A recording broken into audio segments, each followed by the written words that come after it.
Welcome to NS TV.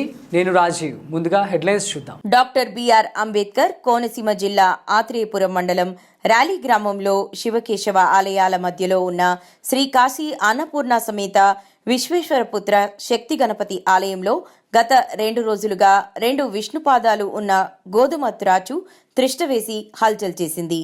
2 రోజులైనా ఆలయం నుండి త్రాచుపాము వెళ్లకపోవడంతో ఆలయ కమిటీ రాజమండ్రికి చెందిన ప్రముఖ స్నేక్ క్యాచర్ రాజమండ్రి మాధవ్కు తెలియజేయగా అతను వచ్చి సుమారు 2 గంటలు ప్రయత్నించి మంగళవారం రాత్రి 11 గంటలకు చాకచక్యంగా పట్టుకుని అటవీ ప్రాంతంలో విడిచిపెట్టారని ఆలయ కమిటీ చైర్మన్ చింతా సూర్యచంద్రరావు స్థానిక విలేకరులకు తెలిపారు.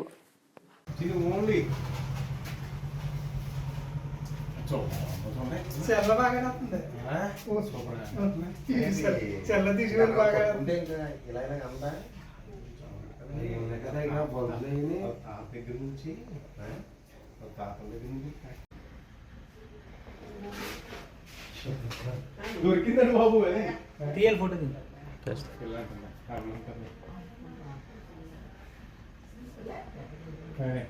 బాబు దొరికిందండి బాబు